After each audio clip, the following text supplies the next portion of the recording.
Bon, bah, ça y est, hein, c'est fait. Arsenal est en demi-finale de Ligue des Champions. Pas l'Europa, pas la Conference League, pas la FA Cup, la Carabao Cup, etc., etc. Je pourrais continuer comme ça de manière infinie. On est enfin sorti de ce trou. On l'a fait face au Real Madrid. Le taf a été fait à l'aller avec une victoire 3-0. L'aller madrilène était obligé chez eux en plus. Avant la rencontre, il y a une stat qui est sortie comme quoi le Real Madrid n'avait jamais marqué face aux Gunners. Alors, est-ce qu'ils ont réussi à inverser la tendance en éliminant Arsenal? En vrai, je sais même pas pourquoi j'essaie de créer un suspense, on sait tous. On va parler de ce match évidemment, donc installez-vous confortablement et on est parti. Message à tous les non-supporters d'Arsenal et surtout les Madrilènes, en vrai, ne nous en voulez pas. Nous en voulez pas si on est peut-être un peu moqueur, si on est peut-être un peu arrogant à votre goût, si on chambre un peu trop, si on se la pète peut-être, mais c'est pas contre vous. C'est juste toutes ces années dans cette putain de cave, dans cette putain de grotte, j'ai les yeux qui piquent carrément. La lumière, on n'est pas du tout habitué. Déjà, Arsenal, Ligue des Champions, demi-finale, ouais non, tu mens, j'y crois pas. Donc ouais, nous en voulez pas si on vous chambre, si même dans cette vidéo, je peux être un peu trop heureux à votre goût. Mais c'est juste que je le suis, vraiment. Là, je peux enfin mettre mon maillot et j'ai pas honte. Je suis fier même.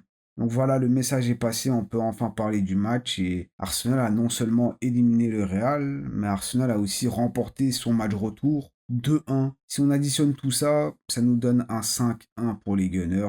Et c'est sûr que si on compare cette rencontre à celle de Aston Villa et le PSG, ouais, non, c'est pas la même. Beaucoup moins d'émotion. Le spectacle n'était pas à ce point au rendez-vous. Quoique bon, il y a eu quand même quelques petites décisions, quelques petits moments où c'était sympa, on va dire.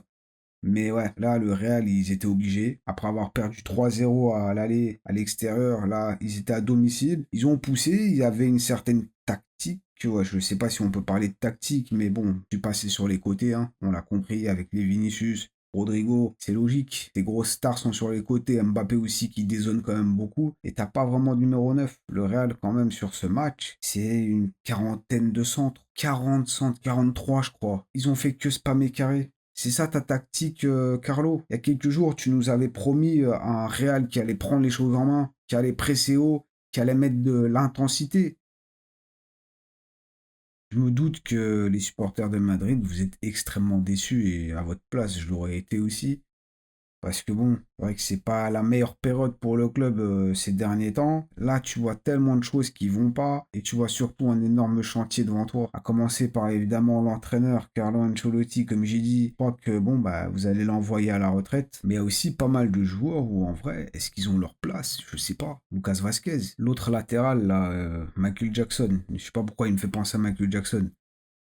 Fran Garcia, même Rudiger, en vrai, tout le match, limite, son seul objectif, c'était de mettre des balayettes aux joueurs d'Arsenal. Il était jamais concentré sur la balle, mais que sur les joueurs qui étaient habillés en noir cette soirée. Qu'il faisait des prises de judo, des prises de catch. 1, 2, 3, bravo, t'es champion de la WWE ou j'en sais rien, mais ouais, Rudiger, en vrai, les Madrilènes, qu'est-ce que vous en pensez? Est-ce que vous voulez le garder ou pas? Mais ouais, je sais pas, parce qu'il a du caractère, hein, je veux bien, mais c'est dans le jeu qu'on veut voir le caractère, pas dans tout ce qui se passe à côté. Le milieu de terrain, évidemment, il y a Valverde qui fait pas son meilleur match, mais quand même, tu sais que c'est une valeur sûre dans ton équipe. Mais à part lui, bon, Chouameni. Chouameni, ouais, il jouait. Je l'ai vu lors de la compo, là, quand ils ont annoncé les joueurs. Ouais, ça, je l'ai vu, Chouameni, il était là, apparemment. Et sinon, je sais pas quel était son rôle dans ce match. Bellingham, évidemment, un joueur précieux, qui se la donne toujours beaucoup sur le terrain, qui court, qui est généreux, qui, voilà. Mais bon, il s'est pas montré non plus du meilleur côté. Et puis devant, évidemment, Mbappé qui passe à travers son match et qui se blesse en plus à la fin. Mais encore une fois, il passe à côté de son match. Et bon, le nombre de fois où c'est le moment, il faut que je montre, etc. Ouais, ben, on attend, hein. Montre. À droite, Rodrigo, bon, bah, même chose, on l'a quasiment pas vu, alors que j'aime beaucoup Rodrigo, mais encore une fois, comme à l'aller, absent. Et bon, à gauche, Vinicius qui marque son but, et c'est peut-être, on va dire, le moins pire des trois. Mais bon, il marque quand même son but sur une erreur de Saliba. Saliba qui fait un très très gros match, y a rien à dire, mais là, il a posé la manette, il a oublié de jouer, il s'est fait chipper le ballon, et bon, Vinicius la même. À part ça, en vrai, le Real, dans ce match, ils se sont créés des grosses occasions. J'ai pas... Ouais, je me souviens pas, hein. Regardez un peu les stats du Real. 18 frappes sur l'ensemble du match, 3 frappes cadrées. Par contre, c'est quand même 0 frappe cadrée en première mi-temps. 66% de possession, et comme Carlo l'a dit, on a un plan, on va mettre de la vitesse, on va jouer haut. C'est bien. Mais là, la performance du Real, même moi, alors que, bon, ben, regardez le club que je supporte, j'étais pour l'autre équipe, moi. Même moi, limite, là, je suis quand même déçu quand j'y repense. Et sur le match, j'étais déçu. Évidemment, à chaque fois que le Real centrait, il y avait un peu la respiration qui était un peu coupée quand je voyais le ballon se rapprocher de Raya, des joueurs qui étaient juste devant le but. Mais au final, il n'y a pas eu d'occasion, de grosse occasion où vraiment tu t'es dit, ah ouais, là, Raya, il a eu du boulot. Là, Raya a eu chaud. Limite, c'est l'occasion la plus dangereuse pour le Real, c'est le penalty quasiment donné au Real. Après que bon, Rice c'est un peu... ouais, il a fait des câlins à Mbappé. En vrai, le penalty, s'il avait été sifflé, ça m'aurait pas choqué. Parce que pour le coup, Rice, bah, les bras sont quand même un peu bizarres là. Il lui chope les aisselles et Mbappé, en vrai, il a raison. Même s'il n'y a pas de contact, il n'y a pas de faute ou quoi, il a raison de jouer là-dessus et de se laisser tomber ou je sais pas quoi. Le penalty m'aurait pas choqué. Maintenant, ça a été annulé après vérification de la VAR. Et, bon. Et là aussi, on peut en parler parce qu'un match, en règle générale, ça dure 2 fois 45 minutes. Là, le match, il a duré 3 fois 45 minutes. Première mi-temps, 45 minutes. Deuxième mi-temps, 45 minutes. Et entre les deux, on a eu 45 minutes de VAR. C'était long. J'ai carrément cru qu'on allait tous devoir faire nuit blanche. Bon, ils ont vérifié s'il y avait faute, s'il y avait aussi hors-jeu peut-être de Mbappé sur la déviation de Rudiger ou je sais même pas qui. Bref, c'était très long, mais au final, je vais pas me plaindre non plus parce que sans cette VAR, peut-être que ça aurait été quand même péno pour le Real, péno transformé, et là, ça aurait été différent. Et tant qu'on est là en train de parler de penalty, parlons aussi du péno de Saka. Là aussi, j'ai stressé parce que je vois l'arbitre de nulle part, il fait le signe de la VAR, il court vers l'écran. Je me suis dit, non, me dis pas. S'il te plaît, me dis pas que tu sais penalty pour le Real. Parce qu'on sait, quand l'arbitre va vers l'écran comme ça, on sait qu'il y a un truc. Et au début, on savait pas pourquoi il y allait. Mais bon, après, on voit que c'est Asensio qui chope Merino, il le fait tomber sur le corner. Bon, péno qui est super mal tiré par Saka. Alors, Bukayo, t'es notre petit piment rouge, on t'adore tous. Little Chili, mais ton péno, c'était une catastrophe. T'as essayé la petite Panenka, on a vu, tu t'es dit, Courtois, tout ça. Non, c'est pas passé. La balle, elle c'est même pas décollée du sol. C'était une frappe au sol. Une passe au sol même. Et là, je m'étais dit, oh non, c'est reparti. On est reparti pour un tour. Suivi du coup 10 minutes plus tard par le péno pour le Real qui, bon, au final est annulé comme on l'a dit, mais avait de quoi stresser à ce moment-là. Et ouais, pour en revenir à ce qu'on disait tout à l'heure, c'est peut-être la seule et l'unique grosse situation du Real. Et ça, pour une équipe qui a perdu 3-0 à l'aller et qui doit faire le taf au retour, eh ouais, t'as de quoi être déçu. T'as de quoi être même énervé. Et est-ce qu'on fait la parenthèse? Est-ce qu'on ouvre la parenthèse remontada ou pas? On peut l'ouvrir rapidement, hein. Je sais pas ce que vous en pensez, les madrilènes, les non-madrilènes.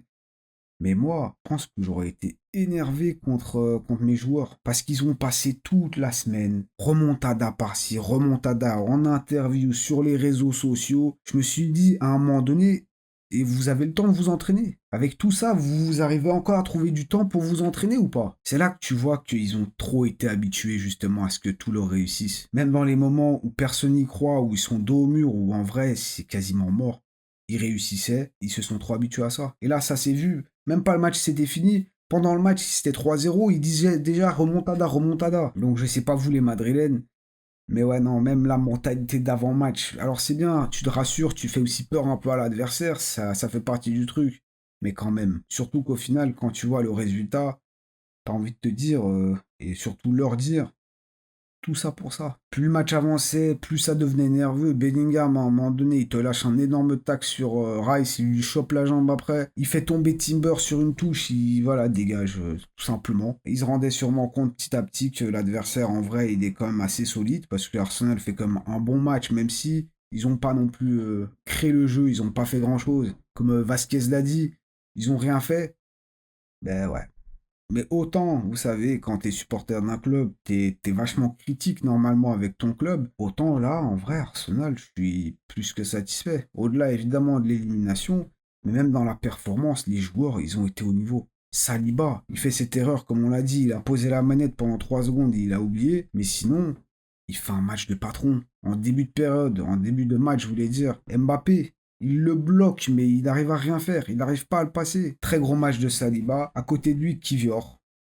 Alors bon, pour les non-initiés, Kivior, c'est un petit jeune qu'on a ramené, je sais même plus, depuis 2 3 ans il est là, mais il est remplaçant, il joue pas. En même temps, il y a Gabriel et Saliba qui jouent quasiment tous les matchs. Là, Gabriel s'est pété, Kivior a dû jouer, on n'était pas bien. Dans la fanbase d'Arsenal, on n'était pas bien parce que Kivior, le problème, déjà, c'est pas le joueur, le défenseur le plus féroce. Il n'a pas trop de caractère. Il est gentil. Il est du genre à demander la permission avant de prendre la balle à l'adversaire. Mentalement, c'est peut-être pas le gars le plus costaud. Il est peut-être apte à faire quelques erreurs par-ci par-là, surtout au vu de l'événement face au Real. On n'était pas bien. Mais là, à l'aller, il fait quelques petites erreurs, mais ça va. Sur le retour, bravo, hein. Incroyable. Très très bon. À la récupération, relance. Tu vois, il était calme. Donc voilà, ça fait plaisir pour lui. Évidemment, les Timber, Lewis Kelly, ses prises de balles, il remonte, il est audacieux, il a même pas 15 ans, il a 12 ans, un truc comme ça. Il est très très jeune. Donc encore une fois, ça fait plaisir de voir des jeunes comme ça et qui osent. Le milieu de terrain, évidemment, Rice. Pas besoin d'en parler. Partey fait un très gros match aussi. La seule chose, et j'y pense encore une fois maintenant, il prend un jaune stupide. Je sais même pas sur quoi il prend un jaune. Je crois qu'il veut juste s'embrouiller, du coup l'arbitre lui donne un jaune. Mais du coup, il va manquer le prochain match. Et ça fait mal. Et là, je t'en veux, Thomas. Mais bon, devant évidemment Bukayo Saka, il fait du Bukayo Saka, il est super précieux. Bon, il rate le péno, mais il marque un deuxième but. Enfin, le but du 1-0 au final. Une action super bien jouée, je crois que c'est Merino qui lui la glisse. 1-0, bon. Par la suite, on encaisse ce but 1 minute plus tard hein, par Vinicius. Ça fait 1-1. On était heureux pendant 3 secondes. Mais Bukayo Saka, très très précieux évidemment. Martinelli de l'autre côté, chapeau aussi. Hein. Très fort. Autant il n'était pas bon depuis un moment, mais là ces derniers temps il revient. Il fait la différence sur le côté. Il se la donne aussi en défense. Le nombre de replis défensifs qu'il fait. Il court partout. Et en fin de match, après toutes les minutes qu'il a jouées, toutes les courses qu'il a fait, il part dans le dos de la défense, il dépasse Fran Garcia, Michael Jackson, qui est rentré à la 60e minute en plus. Il le dépasse et t'as même pas l'impression qu'il est à fond dans sa course. Alors que Fran Garcia, à côté de lui, il est en train de cracher ses poumons. Un contre un avec Courtois, bon bah petit plat du pied, ça fait 2-1. Et bon, Merino qui, on sait pas quel est son poste en réalité, il est normalement au milieu de terrain, mais quand je l'ai vu jouer au milieu de terrain, je me suis posé des questions, j'ai douté. Là, il a été repositionné en neuf, il te fait 2 passes décisives dans un match où bon, t'as gagné 3-0 à l'aller et bon bah tu vas souffrir, tu vas pas beaucoup toucher la balle. Dans son jeu sans ballon, il a été très précieux donc bien joué, mais sinon aussi avec le ballon, 2 passes décisives, c'est bien. Très très content de lui et bon, j'ai laissé le dernier, je l'ai un peu mis de côté, mais Martino Odegaard. Et Martin, on l'aime tous, mais il faut le dire. Je sais pas si je peux dire qu'il est pas bon, mais très décevant quand même. Évidemment, il court beaucoup, il se la donne, il est capitaine, tu vois sa tête, t'as envie de sourire. Tout ça, ok. Mais balle au pied, il ralentit quand même très souvent le ballon, enfin le jeu. À un moment donné, on peut partir en contre-attaque. Au lieu de la donner, il va s'enfermer, du coup, il perd le ballon visiblement proprement parce que bon bah l'arbitre a pas sifflé et ça donne une grosse occasion pour le Real. Ouais non Martin voilà il a eu 2 3 occasions où il a pu frapper et on voit que son jeu de frappe, enfin ses tirs sont vraiment pas ouf. Très souvent il en fait un peu trop. Bref c'est pas le Martin qu'on a connu avant sa blessure. Donc ouais très grosse perte des Gunners. Je suis très satisfait évidemment le Real. Vous avez droit d'être déçu. Est-ce que c'est pas un mal pour un bien? Le truc c'est que si, même quand tu es nul, quand tu fais de la merde, tu t'en sors, tu vas jamais te remettre en question. Tu vas jamais essayer de changer les choses parce que tu t'en sors toujours. Là, peut-être que cette saison, vous en avez besoin pour justement remettre tout à plat, recommencer, envoyer Carlo à la retraite, vous séparer d'un bon nombre de joueurs, les Vasquez, etc. Bon, vous connaissez votre club mieux que moi, hein, j'ai pas besoin de tous les citer. Mais là, cette équipe, ça va pas, cet effectif, il n'est pas suffisamment cohérent, il n'y a pas d'idée. Même dans un moment aussi important que ça, t'as pas su, en vrai, t'as pas su faire grand-chose, t'as pas su être dangereux, alors que t'étais obligé. T'as des bons petits jeunes, Hendrick, Bobby, qui rentrent, qui, on voit, il a la niaque, mais qu'est-ce que tu veux faire? Il n'a pas de rythme de jeu, il peut rien faire tout seul, et de toute façon, tu sais que ça va être très compliqué. Là, les prochains matchs, si j'ai bien compris, t'as des gros, gros matchs face au Barça, en Coupe du Roi. T'as encore la Liga que tu peux aller chercher. Maintenant, est-ce que tu as beaucoup d'espoir pour tout ça? Je sais pas. Force à vous, évidemment, les Madrilènes. Nous, évidemment, bon, ben, je vais pas faire le faux modeste ou quoi, hein. On est heureux, on est très très content. Ça fait du bien après toutes ces années de souffrance. Tous les autres, bon, ben, c'est peut-être pas le match où vous êtes le plus régalé. Mais Arsenal va aller jouer en demi-finale. Ils rejoignent le PSG. Le match aller aura lieu dans 2 semaines à l'Emirates. On va évidemment faire un avant-match avant le match, justement. Moi, évidemment, je vous remercie d'avoir été là. C'était un plaisir. Bon, ben, sacré plaisir quand même, hein. Oui. Mais bon, prenez soin de vous, prenez soin de vos proches. On se voit très très vite, vous inquiétez pas. N'oubliez pas le petit triplé, like, commentaire et abonnez-vous si ce n'est pas encore fait. À plus.